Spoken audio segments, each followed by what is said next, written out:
गई है। दर्शकों नमस्कार, मैं हूं निशांत भाई, आप देख रहे हैं MNS न्यूज। दर्शकों आज मैं आपको एक बात बता दूं कि हमारे राज्य के उप मुख्यमंत्री और राष्ट्रवादी कांग्रेस पार्टी के अध्यक्ष अजीत दादा पवार, इनकी विमान हादसे की घटना को लगभग 1 महीना 23 दिन हो गए हैं।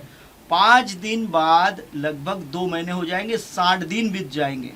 और 60 दिन बाद आज लगभग हमने पिछले 2-4 दिनों से देख रहे हैं कि रोहित दादा पवार अपने पक्ष रख रहे थे कि अजीत दादा का विमान हादसा नहीं है, यह उनका एक षड्यंत्र रचा हुआ हत्या है। और इसी बीच में राज्य में एक नया ही स्कैम सामने आ जाता है, अशोक खरात। अब रूपाली ताई चाकनकर को तो आप जानते ही है।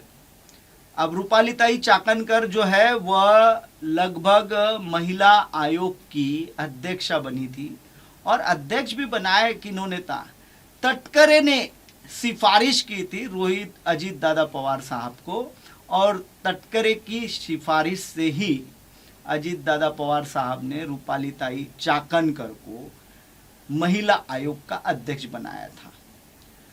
अशोक खरात इस व्यक्ति के एक भोंदू बाबा का, अभी इसे भोंदू बाबा कहा जा रहा है क्योंकि दर्शकों आपको बता दूं कि अभी तक के यह पूज्य गुरुदेव थे। इन्हें विट्ठल की उपाधि दी जाती थी, इन्हें विट्ठल का रूप कहा जाता था। लेकिन जब उनका स्कैम सामने आता है और 100 से अधिक वीडियो जो उसके ऑफिस के कार्यालय के हैं वो सामने आते हैं, तो वो भोंदू बाबा हो जाता है।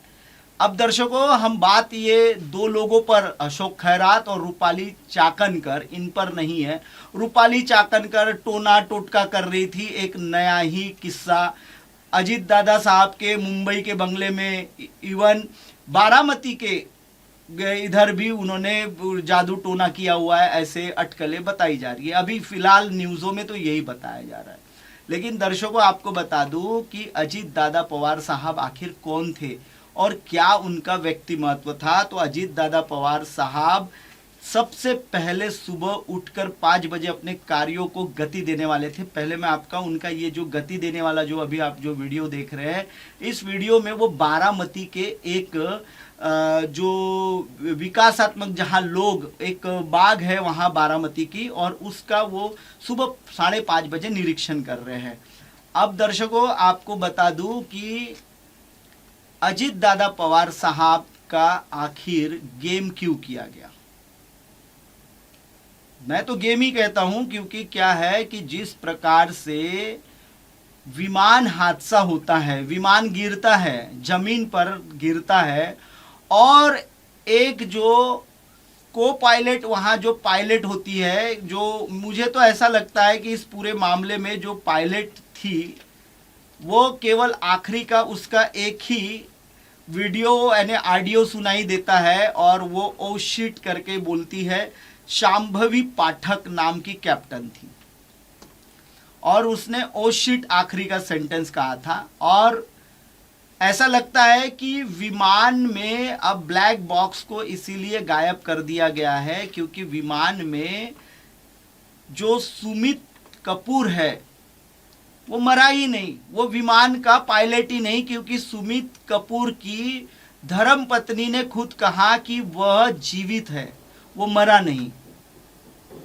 अब इस विमान में विमान उड़ा कौन रही थी, तो शांभवी पाठक विमान उड़ा रही थी, और विपिन जाधव जो पीएसओ थे वो दादा के साथ थे, और पिंकी माड़ी यह फ्लाइट अटेंडेंस थी वहाँ। बस ये 4 लोग ही विमान में थे, 5वां व्यक्ति नहीं था।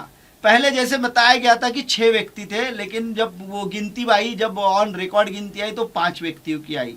लेकिन जब बॉडियाँ मिली है तो अब बॉडियाँ कितनी मिली, क्या मिली, ये तो अभी तक के किसी ने बताया नहीं, क्योंकि रोहित पवार इस पूरे मामले की शिकायत एफआईआर दर्ज कराने के लिए बारामती पुलिस स्टेशन पहुंचते हैं, वहां शिकायत दर्ज नहीं की जाती। दर्शकों आपको बता दूं कि ये कहानी शुरू होती है उस दिन से जिस दिन अजीत दादा पवार ने गौतम अदानी को वेलकम टू बारामती कहा है। दर्शकों पहले ये वीडियो देख लीजिए, क्या कहता है ये वीडियो। गौतम भाई welcome to Baramati. Thank you.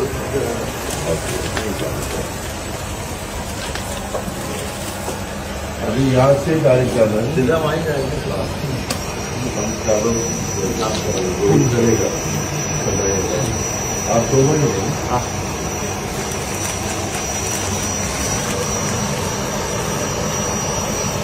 Welcome to Baramati.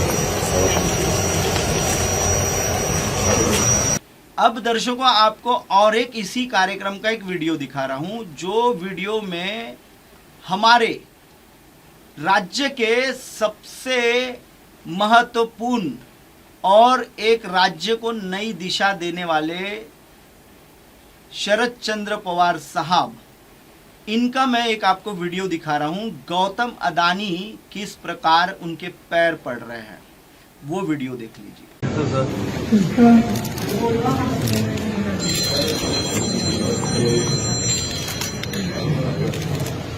अब दर्शकों आपने ये गौतम अदानी को देखा है कि वे शरद चंद्र पवार साहब के पैर पड़ रहे हैं, और इसी कार्यक्रम का एक आपको और एक वीडियो दिखा दे रहा हूं, जिसमें अजीत दादा पवार साहब ने उन्हें बहुत ही रिस्पेक्ट से, एक वो जो उनका अंदाज था अजीत दादा पवार साहब का निराला अंदाज, वो अंदाज में जब उन्होंने सबका परिचय किया, वो भी आपको एक वीडियो दिखा देता हूं। आदरणीय पवार साहेब, आज आवर्जून बारामतीला या उद्घाटनाच्या करता आपल्या Sharadchandra Pawar centre of excellence in artificial intelligence या उद्घाटनाच्या करता आलेले सन्माननीय उद्योगपती गौतमजी अडानी, सौभाग्यवती प्रीतीजी अदानी, दोन्ही खासदार सुप्रिया सुळे, सुनेत्रा पवार, आमदार रोहित पवार। दर्शकों ये जो कार्यक्रम था शरद चंद्र पवार सेंटर ऑर्टिकोलिटिक सेंटर का ये प्रोग्राम था, और इस प्रोग्राम में गौतम अदानी अपनी धर्मपत्नी के साथ मौजूद थे। और जब देश में सबसे बड़ा साम्राज्य, इस देश में मोदी की सरकार आने के बाद इस देश में सबसे बड़ा अगर किसी का साम्राज्य होगा तो वो गौतम अदानी का है। और गौतम अदानी का साम्राज्य अगर आप हर इसमें देखें, एयरपोर्ट देखेंगे या बंदरगाह देखेंगे, पावर देखेंगे, कोल देखेंगे, जितनी भी माइनिंग, जितनी भी पावर एनर्जी के सेक्टर है, सभी में अगर आप देखेंगे तो गौतम अदानी आपको हर जगह दिखेंगे। और अचानक गौतम अदानी अजीत दादा पवार साहब और शरद चंद्र पवार साहब के पास बुलावे पर पहुंचते हैं। इससे देश में एक बड़ा हड़कंप मच जाता है।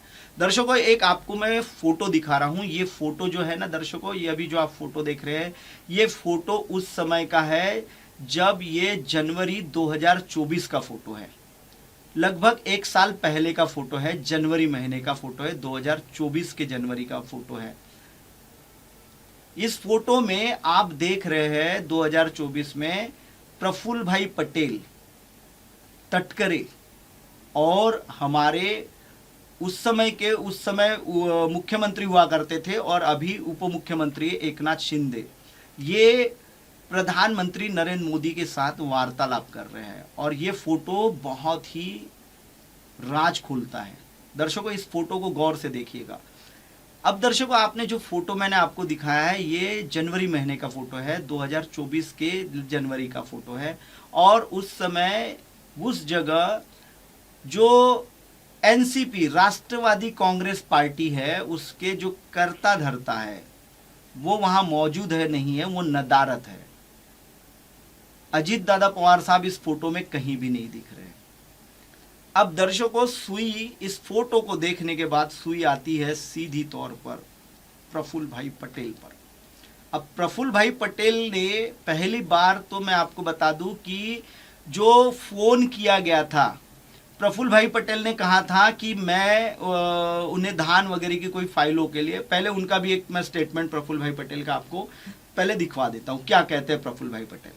मी माननीय अजितदादाला आदल्या रात्री फोन केला, मी मोबाईल केला. मला माहित नव्हतं की अजितदादा मुंबईत आहे की पुणे बारामती कुठे आहे. मी मोबाईलवर फोन केला आणि फक्त त्यांना निर्देशनात आणून दिलं की पूर्व विदर्भामध्ये धान पिकवणारे शेतकरी आहेत, ज्यांची शासकीय खरेदी त्यांच्या हमीभावाने आपण करत आहोत आणि ज्याचे पैसे आपल्याला केंद्र सरकारकडून नंतर रिइंबर्स होते, परत राज्य सरकारला त्यांना मिळते. ते पैसे अजून चुकारे जे आहे शेतकऱ्यांचे ते अजून पूर्ण झालेले नाही. तिथून ओरड आहे. शेतकऱ्यांचे काही निर्देशनं, काही प्रदर्शनं आपल्या तालुका स्तरावर त्यांनी अनेक ठिकाणी केले. तो मी त्यांच्या लक्षात आणून दिलं. त्याच्यात गैर काय? शेतकऱ्यांचा विषय राज्याच्या उपमुख्यमंत्री आणि अर्थमंत्र्यांच्या नजरेत निदर्शनात आणून देणं ही माझी पण एक जनप्रतिनिधी म्हणून कर्तव्य होतं. ती मी फक्त त्यांना माहिती दिली. आता त्यांनी मला एवढंच सांगितलं, प्रफुल्लभाई असा होणार नाही, मी काही करून म्हणजे लवकरात लवकर शेतकऱ्यांचे पैसे मिळेल त्याच्यासाठी व्यवस्था करतो. आता मला काय माहिती की पुढच्या त्यांनी काय केलं की नाही. हे खरं आहे की मी फोन केला होता, पण शेतकऱ्यांच्यासाठी केला. कुठल्या कोणाची खासगी फाईल की कोणाला मदत हो. आणि एक उपमुख्यमंत्री म्हणून, फायनान्स मिनिस्टर म्हणून त्यांनी त्या दिवशी माझा फोनसह अनेक लोकांचा फोन त्यांना आला असेल, अनेक लोकांनी निवेदनं वेगवेगळ्या कामाची दिले असेल. त्याचा अर्थ हे नाही आहे की मी कुठल्याही कारणाने त्यांना तिथे थांबवण्याचं काम केलं आहे. जैसा दर्शकों अभी आपने देखा कि प्रफुल्ल भाई पटेल ने अपनी बाजू रखी हुई है कि मैंने उन्हें फोन किया था और ये फोन जो किया था मैंने वो गोंदिया भंडारा जिले के यानी विदर्भ के समझो धान के किसानों के लिए था. दर्शकों आपको बता दूं कि 27 तारीख को रात को जब प्रफुल्ल भाई पटेल ने फोन किया था तो वही नरेश अरोरा जो डिजाइन बॉक्स कंपनी का मालिक है, और डिजाइन बॉक्स कंपनी वही है जिसने पूरे राष्ट्रवादी को, अजीत दादा पवार के गुट के राष्ट्रवादी को गुलाबी कर दिया था. दर्शकों आपको बता दूं गुलाबी कलर हुआ था केसीआर का. तेलंगाना सरकार की जो केसीआर की सरकार थी वहां भी गुलाबी कलर हुआ था और वैसा ही सेम कलर इनका भी हुआ था.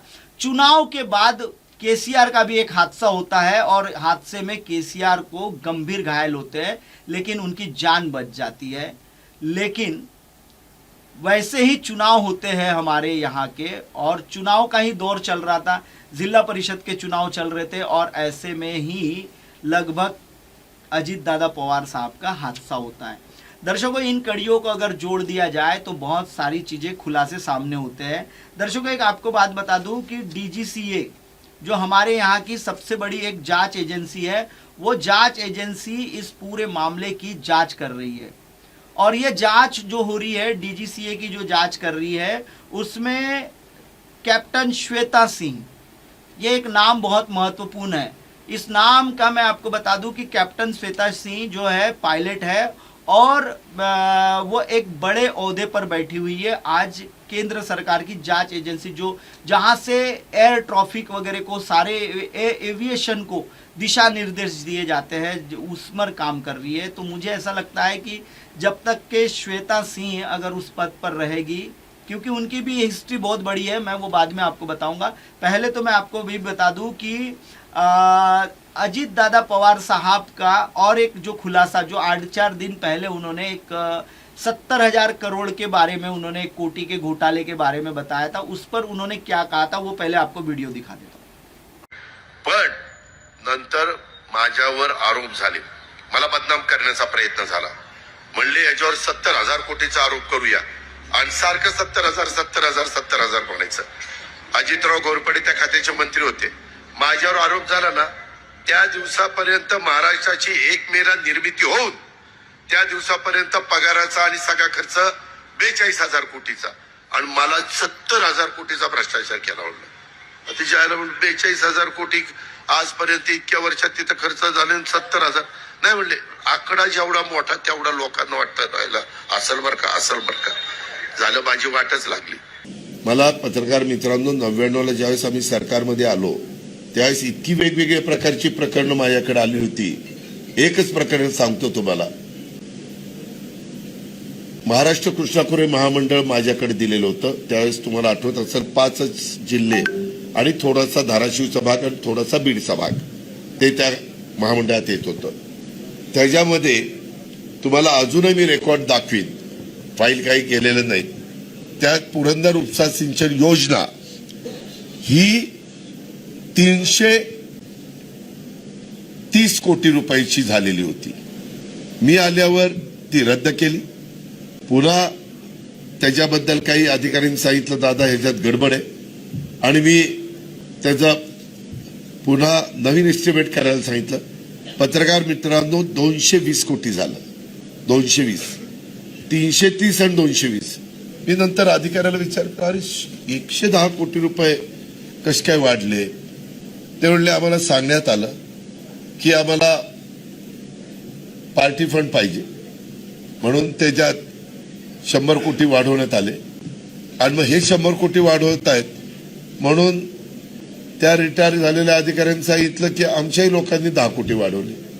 असे 110 कोटी वाढवले. पत्रकार मित्रांनो ह्याच्यातलं एक गोष्ट पण खोटी नाही. मी अजूनही ती फाईल 330 कोटीची मान्यता दिली होती का नव्हती ती दाखवीन.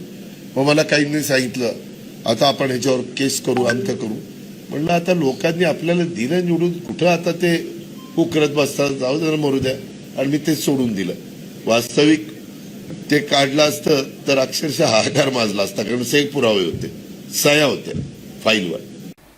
जैसा दर्शकों अभी आपने देखा कि अजीत दादा पवार साहब ने खुद कहा था कि मैं उस जो विभाग में था वहाँ 42,000 करोड़ रुपए का ही कोटी का खर्चा हुआ था पूरे 5-6 साल की पूरे इसमें, जिसमें वहाँ के कर्मचारियों की तनख्वाह तक के उसी इसमें से दी गई थी 42 से. अब 70,000 करोड़ का कैसे घोटाला होगा तो वो तो बता दिया है आपको उन्होंने कि किस तरीके से घोटाले को उजागर करना है, क्या करना है.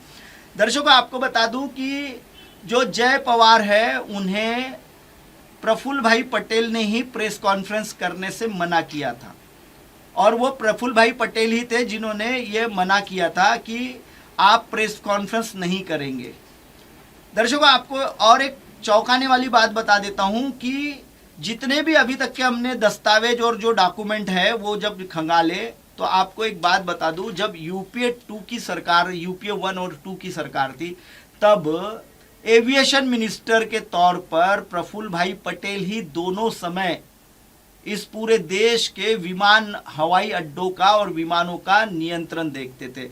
उस समय में किंगफिशर एयरलाइंस भी उड़ा करती थी और उस समय बहुत सारी एयरलाइंसों को लाइसेंस भी मिलने वाले थे, जिसमें बहुत सारे खुलासे होते हुए नजर आए. लेकिन बाद में वो एविएशन का जब इनके हाथ से पदभार निकल गया, उसके बाद जब प्रफुल्ल भाई पटेल इतने बड़े ओहदे पर और इतने बड़े कार्यरत 10 वर्षों से अगर एविएशन में रहे हैं तो उन्होंने अब तक के एक भी जानकारी ये नहीं की है. दर्शकों एक आपको उनका वीडियो दिखा देता हूँ. उन्होंने एक सीआईडी की मांग की थी. प्रफुल्ल भाई पटेल ने एक कार्यक्रम में लोगों को, प्रेस को बताया था. वो भी वीडियो दिखा देता हूँ. इतक्या दिवसानंतर मागणी केली सीबीआयची. तुम्हा लोकांना माहीत नाही, हे उगीच लोकांना असा म्हणजे अपप्रचार करण्यात येत आहे. या दिवशी अपघात झाला. केंद्रीय मंत्री स्वतः, केंद्रीय विमान वाहतुकी मंत्री बारामतीला पोहोचले. त्यांनी aircraft accident investigation bureau AAIB स्वायत्त संस्था आहे त्यांना ही तपासणी करण्यासाठी, इन्व्हेस्टिगेशन करण्यासाठी सूचना केली, अधिकार दिला आणि काही दिवसानंतर महाराष्ट्राचे मुख्यमंत्रींनी CIDची चौकशीसुद्धा जाहीर केली आणि त्यामुळे ही यंत्रणा दोन्ही कामाला लागली होती. परत आम्हालाही काही असं वाटलं की अधिक काही जाणकारी असू शकते की बाहेरची मोठी एजन्सी CBI सारखी, ते कारण इतर राज्याच्या किंवा देशाच्या किंवा बाहेरच्या देशाचा पण संबंध असू शकते आणि त्यामुळे आम्ही CBIची मागणी केली. दर्शकों जैसा कि अभी आपने देखा कि इस वीडियो में प्रफुल्ल भाई पटेल ने CID की मांग की हुई है, इस पूरे मामले की CID जांच कराने की. अच्छा मुझे एक बात बताइए, रोहित दादा पवार ने जब कहा था कि एविएशन मिनिस्टर रहने के बावजूद, उनके सोर्सेस रहने के बावजूद वो हमें कोई जानकारी नहीं दे रहे, ये मैं नहीं कर रहा हूं, ये रोहित पवार कह रहे हैं। मैं रोहित पवार का पहले आपको वो भी वीडियो दिखा देता हूँ। येणाऱ्या पार्लमेंट एक तर त्यांच्याकडे एकच खासदार आहे, ते आहेत सुनील तटकरे. त्यानंतर प्रफुल्ल पटेल आहेत.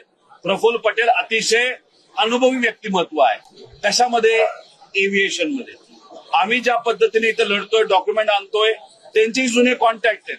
त्यांनी आम्हाला जर मदत केली असती तर आम्हाला आवडलं असतं. 4-5 कागद आम्हाला दिली असती, नाही लढा तुम्ही चांगलं करता, पण त्यांच्याकडनं अजूनपर्यंत झालं नाही. उद्या कदाचित होईल. ये रोहित पवार ने, जैसे अभी आपने देखा कि उन्होंने कहा कि इस तरीके से वो हमें कोई जानकारियां मुहैया नहीं कराते. अब दर्शकों आपको बता दूं कि ये जो पूरा मामला है ये कहीं ना कहीं प्रफुल्ल भाई पटेल पर ही आकर टिकता है. ये घूम फिर कर जो सारे जितने भी तथ्य सामने आ रहे हैं, जो भी चीजें आ रही है, आखिरकार गौतम अदानी अगर बारामती नहीं पहुंचते और अजीत दादा पवार साहब गौतम अदानी को वेलकम टू बारामती नहीं कहते तो शायद ये इतना बड़ा षड्यंत्र रचा नहीं जाता. और इस षड्यंत्र का खुलासा बहुत जल्द करने वाला हूं दर्शकों. ये तो अभी मेरा तीसरा एपिसोड है. मैं इस पर अभी और प्रफुल्ल भाई पटेल ने किस प्रकार से